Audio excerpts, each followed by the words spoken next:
Greetings, everybody. Keith here. Hoping everybody's having a good day, enjoying life, living life, loving life. I want to remind everybody, hit that like, share, and subscribe button. There's a PayPal link down there for anybody that wants to share some love.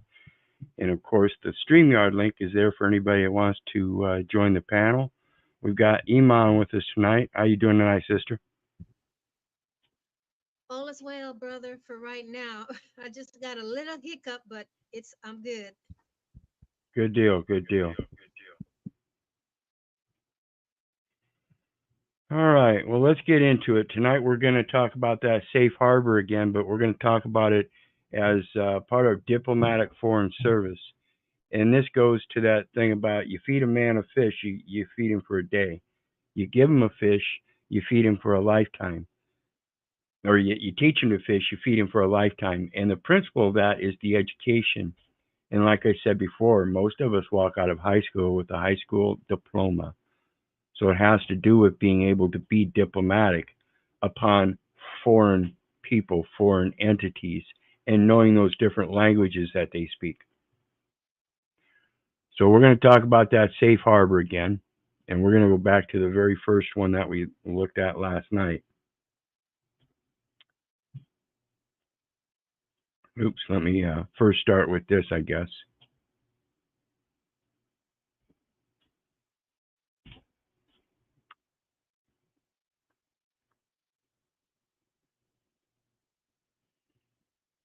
We talked about the courts of probate having no jurisdiction to appoint an administrator of an estate of a living person. That's Scott versus McNeil. Okay. And this is in relation to the Health and Human Services Estate Recovery Program. We mentioned that. Office of Inspector General and their mission is to protect the integrity of the Department of Health and Human Services programs, as well as the health and welfare of beneficiaries served by them. Public service is a public trust. So tonight, we're talking about the immutable promise to seek counsel in God, the plenipotentiary powers, force majeure, property damage for loss incurred upon fines, fees, penalties, etc., related to all actions of plaintiffs in all administrative court cases, family court, including but not limited to known adoption, so as to settle original inherent estates. Strict liability for personal injury assessed at $10 million. Amicus curiae, friend of the court, in the name of the United States and for the account of the United States, for possible subrogation claims of any debts owed their account, intent of full acquittance and discharge to make all parties whole, and for the person making the same, so that no person shall be held liable in any court pursuant to this directive. Non est factum unconscionable agreements enumeration at birth does not reflect knowing intent.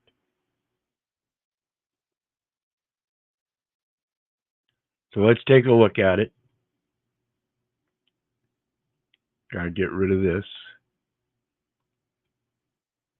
And start sharing again.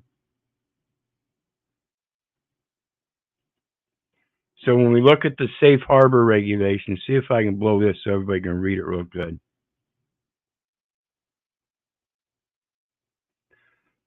And this is from the Office of Inspector General of Health and Human Services, of whom we just read that integrity, protect the integrity of the Department of Health and Human Service and the beneficiaries whom they serve.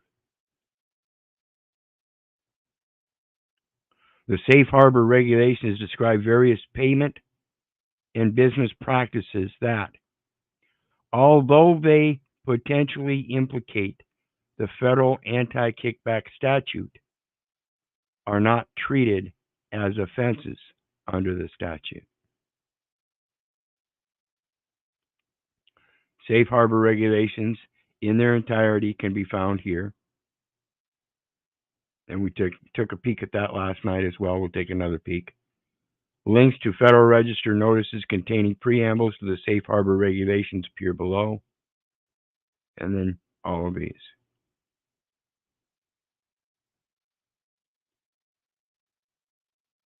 So all you got to do is look up Health and Human Services, Office of Inspector General, Safe Harbor Regulations. This should pop up. And they're telling you it's about anti-kickbacks. Telling you that they can go ahead and get kickbacks, but they're not treated as offenses under the statute. What are they getting the kickbacks for? That's that material document that mom gave them as an informant that has no investment intent or statement of financial intent, but yet it's invested in. United States citizen, that's a business. It's got to be an investment. It's got to be capitalized, collateralized. So let's take a look. These are what I was talking about, part of the use of the matrix. The matrix are the contract terms and conditions that they place throughout these codes. That's all these are.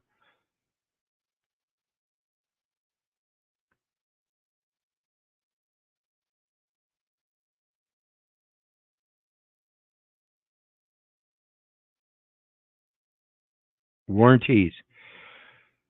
As used in Section 1128B of the Act, remuneration does not include any payment or exchange of anything of value under a warranty provided by the manufacturer or supplier of one or more items and services to the buyer, such as the healthcare provider or beneficiary, of the items and services, as long as the buyer complies with all of the following standards in paragraph G1 and 2 of this section, and the manufacturer or supplier complies with all the following standards in paragraphs G3 through 6 of this section. So the buyer has two basic points of obligation. The buyer, unless buyer is a federal health care program beneficiary, must fully and accurately report any price reduction of an item or service, including a free item or service, that was obtained as a part of a warranty in the applicable cost reporting mechanism or claim for payment filed with the department or a state agency. The buyer must provide upon request by the secretary or a state agency information provided by the manufacturer or supplier as specified in paragraph G3 of this section. Now this is G3, and it says the manufacturer or supplier must comply with either of the following standards.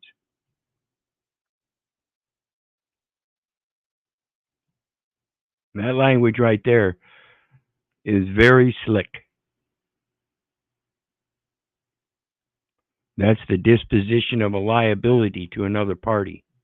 Unbeknownst to the manufacturer or supplier must fully and accurately report any price reduction of an item or service that the buyer obtained as part of the warranty on the invoice or statement submitted to the buyer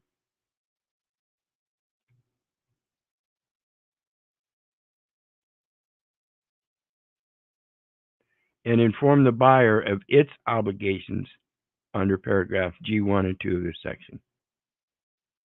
Did anyone get that notice of obligation?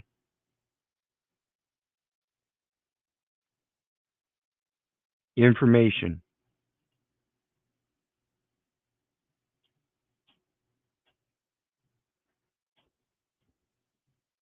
Where is the notice of obligation? Well, why are you required to give any kind of information?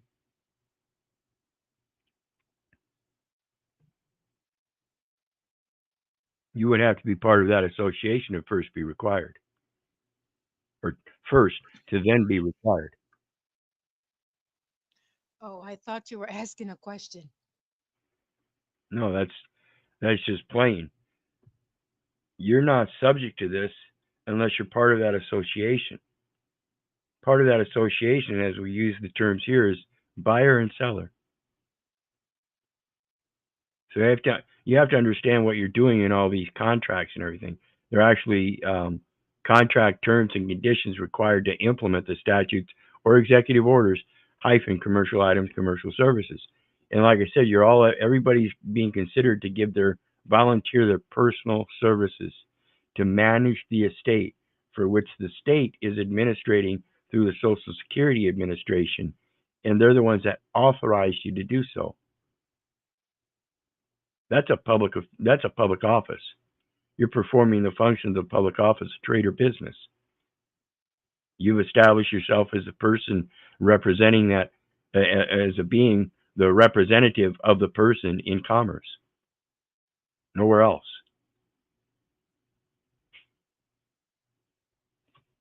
And that goes to the estate. That's the probated estate. So let's take a look at another document I found, because this is interesting. This is a recent case from Iowa, in the Supreme Court of Iowa. Number 21-192, Johnson County. Number LACV 082557, Jerry L. White, plaintiff appellant. Michael Harkrider, City of Iowa City. Chris Wisman and Johnson County, defendants, appellees. Interlocutory appeal from the Iowa District Court in and for Johnson County. Honorable District Court Judge Chad Kepros presiding. Conditional amicus brief of the Iowa Association for Justice. Iowa Association for Justice by Chair Amicus Brief Committee.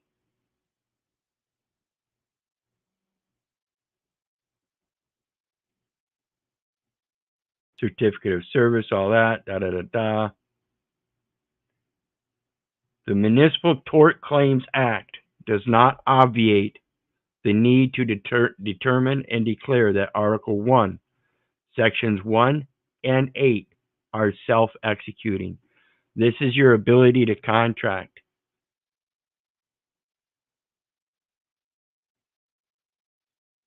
The Act's grace is no substitute for the Constitution's demands. In other words, the statutory acts, if they fail, then you fall to the Constitution, but you have to go through a certain administrative process first. Then it says the Act's liability shifting provisions undermine deterrence. And this is what I was just talking about. They're dispositioning the liabilities. They call it the Act's liability shifting provisions undermine deterrence. In other words, there's no real deterrent to it if they're not going to prosecute them. Know what I mean? The construct, this is an interesting one, the construct of sovereign immunity is overwhelmed by the plain text of the Bill of Rights. See, the sovereign immunity is within their statutory codes and executive orders, whereas the Constitution's Bill of Rights in its plain text, like the plain writing in government documentation, is clear. And then he gives a conclusion. So let's look into it. It's got a bunch of these cases and stuff here. And this is interesting here because, like I said, it's an Iowa case. So he's got these Iowa codes here. He's even got State of Iowa versus Wright, State versus Brown, 2021, 2019. So these are recent cases. These are all Iowa cases here. City of Sioux City versus Jacone, 2015. Gacky versus Pork Extra, LLC, Iowa, 2004. Godfrey versus State, 2017. Kriebel versus Henkel, 1911. McClurg versus Brenton, 1904. So you got a couple long-standing ones as well as a bunch of modern ones. You got some United States Supreme Courses. And like I said, on constitutional provision, Article 1, Section 8. That's your arts and sciences and your right, protected exclusive rights to your writings and discoveries. That's why I say coin your words or purse your lips. And we're going to take a look at these codes here. Then he's got Iowa court rules, other state cases, identity and interest of amicus curiae. As stated in the Iowa Association for Justice, hereinafter IAJ, motion for leave to file amicus curiae brief filed contemporaneously with this brief. Incorporated herein, by reference, the IAJ is an organization comprised of over 700 attorneys primarily practicing on behalf of injured persons. Whether an injury occurs at work, on Iowa's roadways, on a snowy sidewalk, a dilapidated bike trail, a softball field, a school, in jail, at a mental health facility, or in this case, at an innocent person's private home, on her private property, by policemen abusing their power and their tools and the color of their authority, IAJ is there to seek justice and ensure wrongs are righted. For over a decade, from 2010 through 2021, IAJ member and former association president Roxanne Conlon and her team worked tirelessly to ensure that where Iowa's Tort Claims Act failed, the Iowa Constitution succeeded. That's what I was talking about earlier. The administrative procedure, go through the Tort Claim Act first, and if it fails, you've got the Constitution to fall upon. Through multiple appeals, hearings, depositions, that's those dispositions, just a different phrase for the same thing, trials and remands, the Godfrey case established that even when the legislature neglects to grace us all with a legislative remedy for state constitution violations, nonetheless, the Iowa Bill of Rights is sufficiently self-executing that the judiciary has the power to infer a constitutional damages remedy. See Godfrey versus State, Iowa 2017. This makes sense. Our constitutional rights can never depend upon the mere action or inaction of a single branch of government.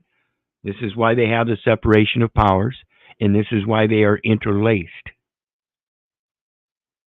Now comes part two of the Godfrey saga. Whereas the state was claiming the Constitution was powerless in Godfrey, now here the municipal actors are claiming the same fake powerlessness of the Constitution for themselves. And like the judiciary rejected the state's policy-based arguments in Godfrey and inferred an independent constitutional tort when a state actor violated Godfrey's rights, so too should this court also infer that same level of protection for Mrs. White, whose rights were violated by municipal actors. So what they're saying is it doesn't matter what your statutes or executive orders are under your contracts of your mayoral form of government with your municipal bonds and all this and that, it doesn't matter. You still operate under the same public service as a public trust, under the same judiciary, executive, legislative intents. Each state has their own administration. The protection of the Constitution should be obvious. The Bill of Rights does not depend upon whether the tortfeasor works for the city or the state. Very powerful language there. It does not depend upon whether the tortfeasor works for the city or the state. So what gives them the excuse to excuse themselves? That's a violation of the Constitution itself. Our rights are God-given and inalienable. They are not subject to the grace or restraints of others. IAJ is committed to ensuring that the Bill of Rights in Iowa remains the best in the nation, which was the intent of our framers. IAJ is committed to ensuring that civil constitutional law does not become a race to the bottom in Iowa. Immunizing possibly thousands or tens of thousands of municipal actors for the constitutional harms is contrary to the plain language of the Bill of Rights, is inconsistent with Iowa case law and federal precedent, and it would undermine both the deterrent and make whole theories of the make whole theories of the self-execution doctrine. Our liberties we prize and our rights we will maintain is not just a catchphrase on the flag or a cliche we were all forced to memorize in third grade social studies class. That motto is our sacred creed. It is the command of our forefathers. It is what attorneys and the Iowa Supreme Court justices took an oath to protect, defend, and uphold. No law, nor any absence thereof, can ever permute or destroy what is guaranteed to us by our Creator. The Iowa Supreme Court should reverse the district court, confirm that the Iowa Constitution restrains state actors and municipal actors too. This case should be remanded for trial.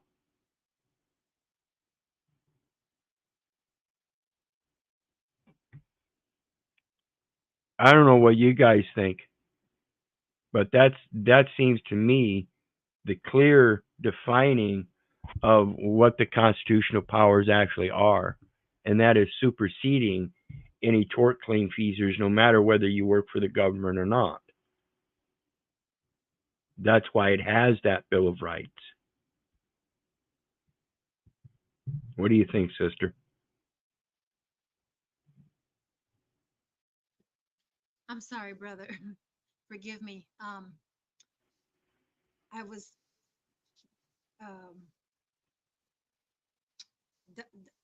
what do you call it? Multitasking. Oh, okay. Yeah. Well, that says I caught you off guard then. That's fine. We'll just move on to the next thing here. What was that question, though? I'll write it down. I was just asking what you thought about everything so far with this document. And I'm going to go ahead and drop it in chat. Okay, sure. Thank you. That way everybody's got it.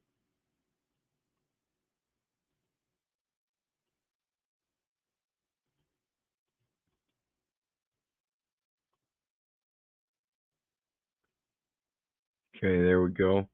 And so the next one I wanted to go over was those Iowa codes he mentioned. So let's take a peek at them real quick. Oops.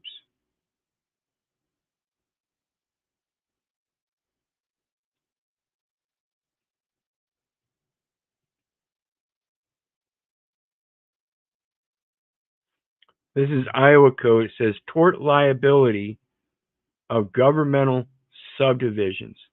And this is something I've mentioned before, that residential zone, that foreign trade zone, zoning improvement plan, that's based on political subdivisions, school subdivisions, tax subdivisions. And it says, as used in this chapter, the following terms shall have the following meanings. Governing body means the council of a city, county board of supervisors, board of township trustees, local school board, and other and other boards and commissions exercising quasi-legislative, quasi-executive, and quasi-judicial power over territory comprising a municipality. In other words, they're exercising as if they have legislative power, as if they have executive power, as if they have judicial power or authority, and they don't. That's as if. Quasi means as if. Get that through your thick skulls first. Municipality means city, county, township, school district, a Chapter 28E entity as provided in Section 670.4, subsection 1, paragraph B, in any other unit of local government. Any other.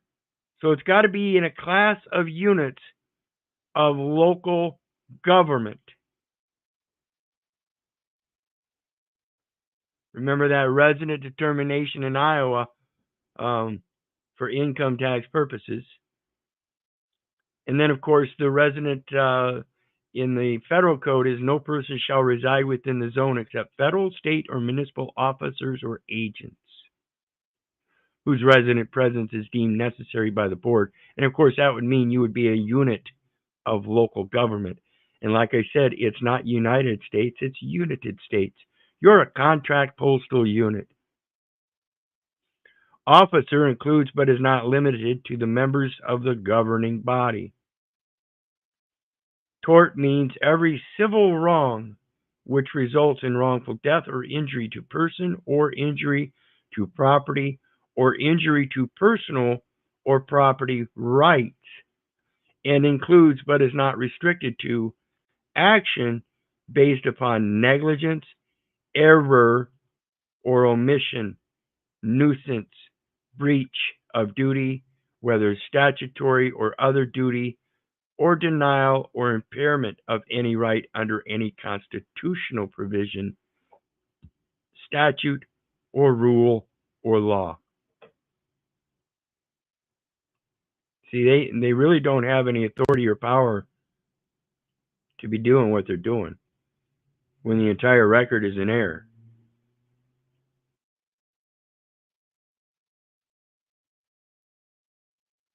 Anything, Iman?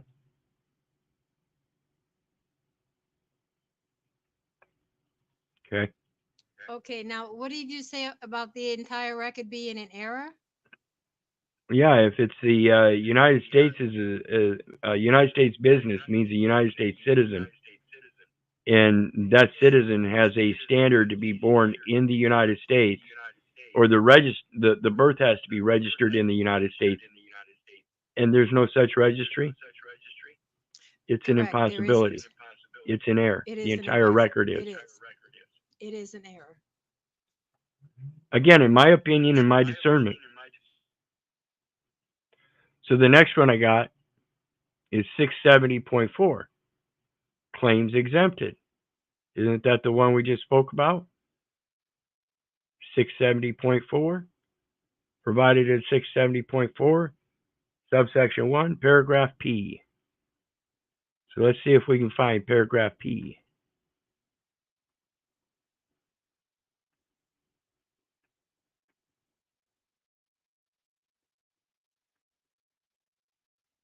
Any claim against a Chapter 28E entity or an officer or employee of the entity in any way arising out of or related to the acts or omissions, operations, or acceptance of waste by the entity at the request of federal state agencies or any political subdivision of this state in response to a disaster emergency declared by the governor pursuant to section 29C.6 subsection 1 in any way related to infectious or contagious disease as defined unless the Department of Natural Resources determines the entity materially deviated from the entity's direct responsibilities and duties under the special waste authorization issued by the department.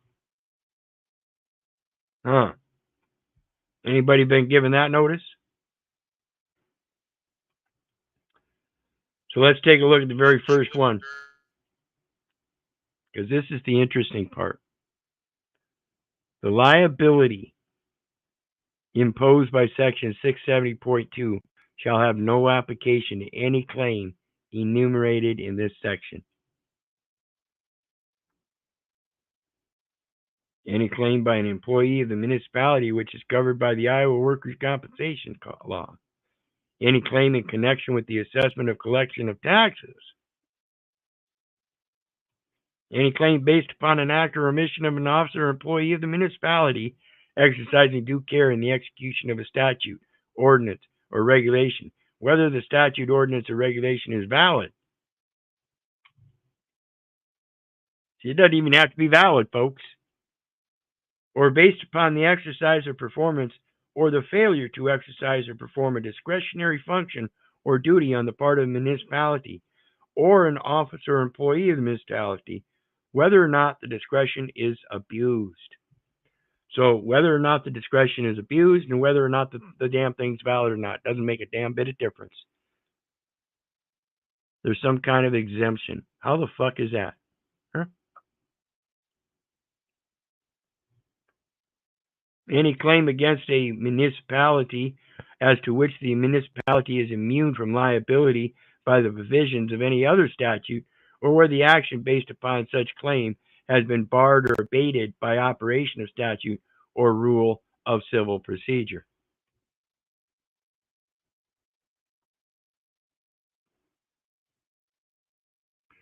See, I don't know that the Constitution, when it comes to the President Trump and these other people, and I'm not voting for or against Trump. I'm just saying my piece and opinion here, because to me it just seems like a big play. Because if it was really true, I would think that they would go to the constitutional element that doesn't allow for statutory. Um, what did they call it earlier?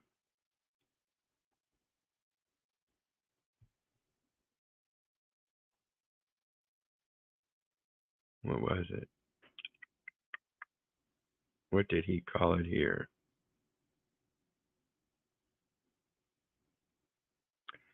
Liability shifting provisions that undermine deterrence.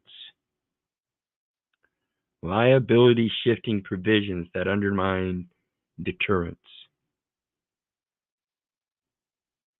What is there if any claims against a municipality as to which the municipality is immune from liability by the provisions of any other statute, or where the action based upon such claim has been barred or abated by operation of statute or rule of civil procedure? Where are they getting this shit? Okay, I know of nothing. They would have to bring forth that claim. They don't. They just it's there. No, that's a statutory provision, which is not enforceable.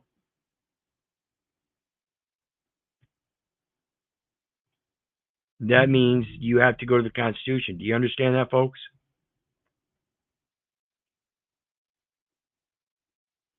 Any claim for punitive damages, any claim for damages caused by a municipality's failure to discover a latent defect in the course of an inspection.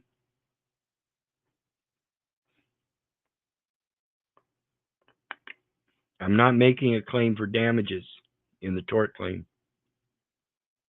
I'm making a claim in equity as a reversion through a merger of the estate with a private trust.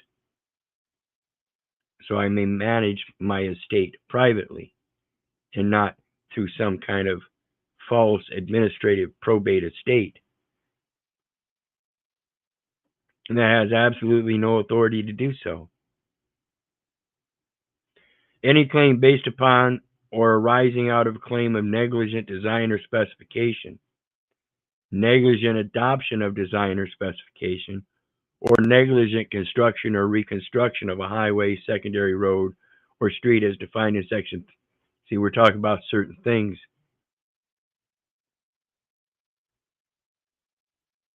A claim under this chapter shall not be allowed for failure to upgrade, improve, or alter any aspect of an existing highway, secondary road. Why? See, these kind of claims don't apply to us. Any claim based upon or arising out of a claim of negligent design or specification, negligent adoption of design or specification,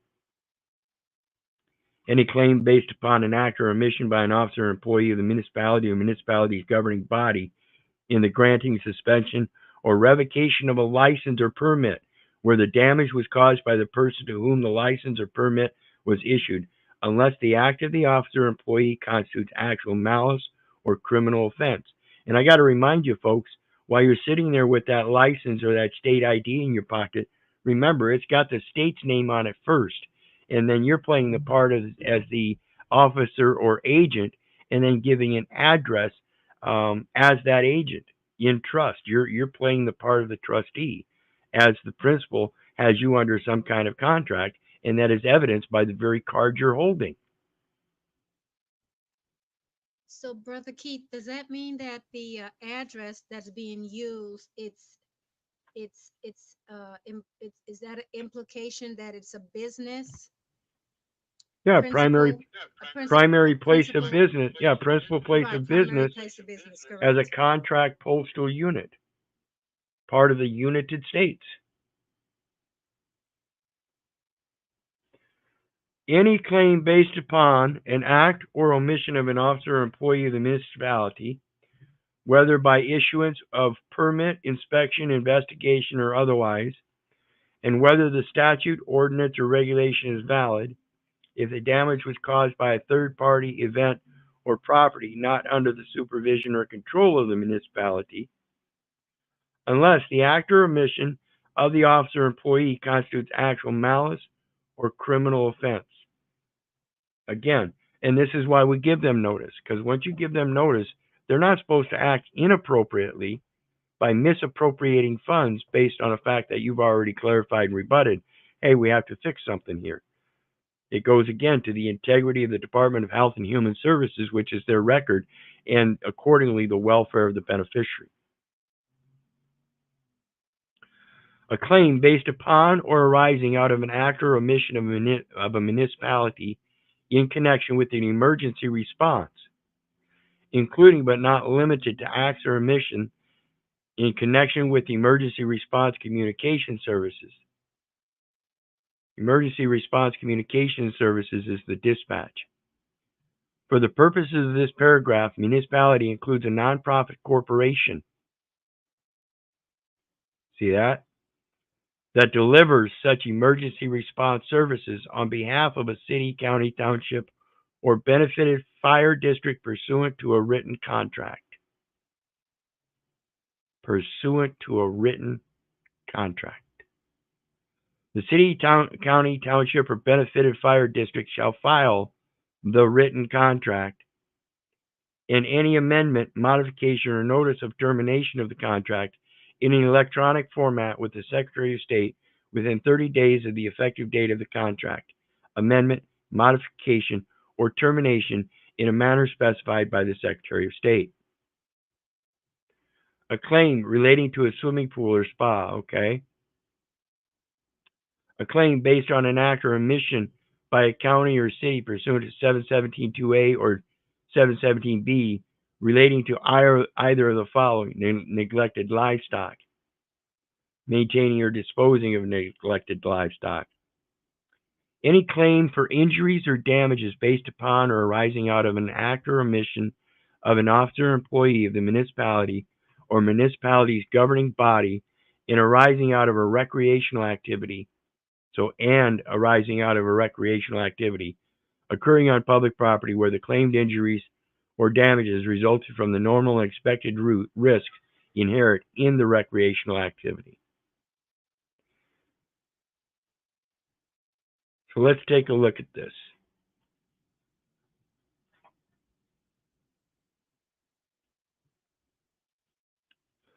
Joint exercise in relation to that contract. This is where they transfer their jurisdictional powers through the joint exercise of governmental powers.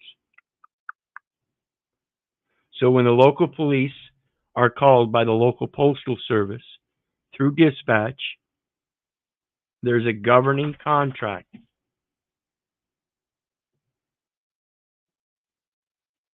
So they have joint exercise of powers. And then the agreement with other agencies. Obligations not excused. Status of interstate agreement. Approval of statutory officer. Contract with other agencies. Powers are additional to others. No limitation on contract. Oh, here we go. Transit policy. See, all the way down to the municipality, that's that freedom of transit is guaranteed throughout the entire territory of the Union.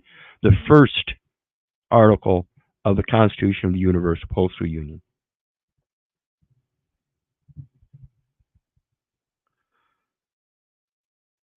So let's take a look at that next Iowa code that we're looking at. Officers and employees' personal liability.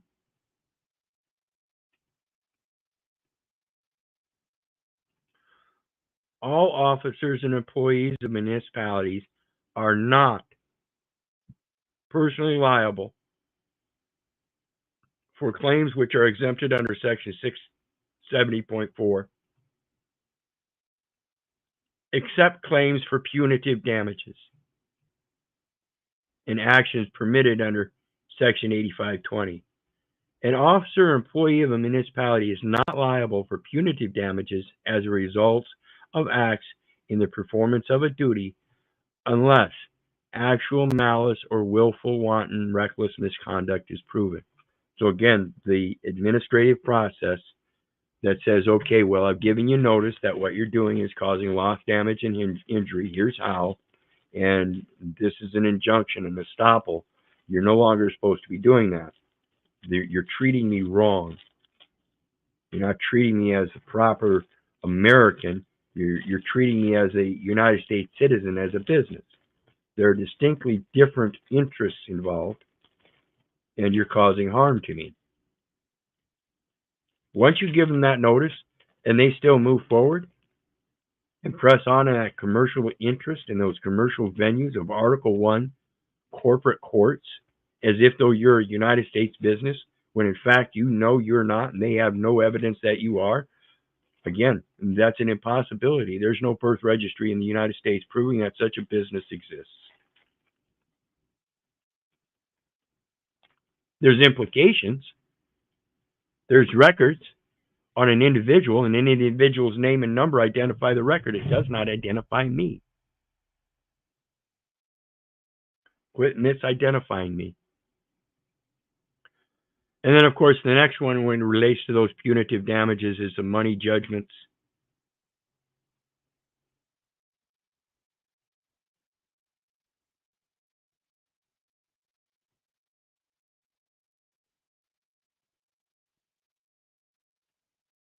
Money damages, non-waiver of rights.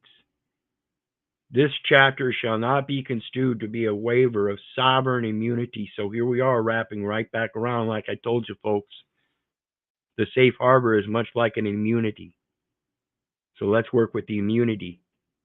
This chapter shall not be construed to be a waiver of sovereign immunity for a claim for money damages under the Constitution of the state of Iowa. So that tells us they recognize sovereign immunity under the Constitution of the state of Iowa.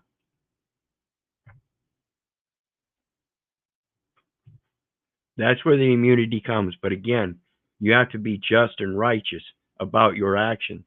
If you're out there maliciously doing it because you know you're not going to be prosecuted, then that's what we're talking about, is the undermining of the deterrence, the shifting liabilities.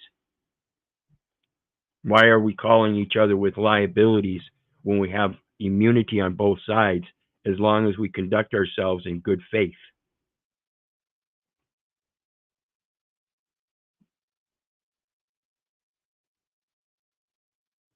So again, I want to swing back around then.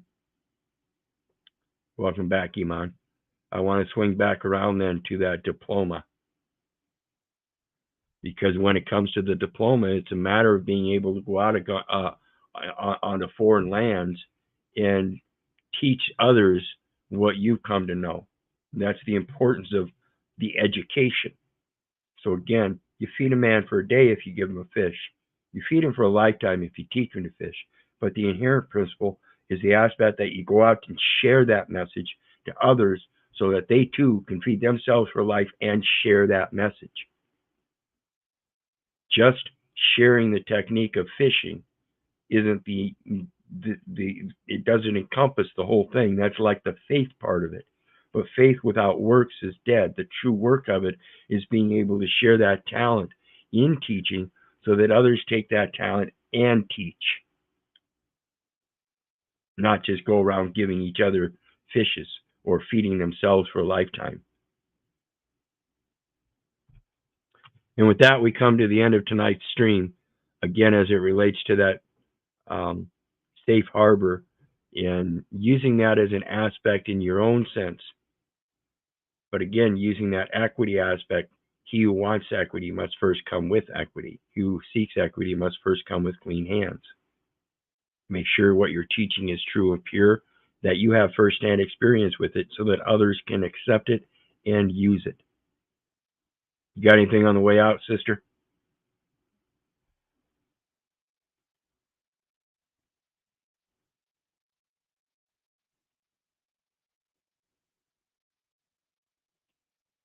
All right. Well, I guess she's off multitasking for the moment. So with that, folks, we are out. And you know me, I love you, but I don't give a rat's ass whether you love me back. That's to say, I don't care if you hate me. I don't care if you don't respect me. That's on you. So may God bless you and have a good night. Bye now.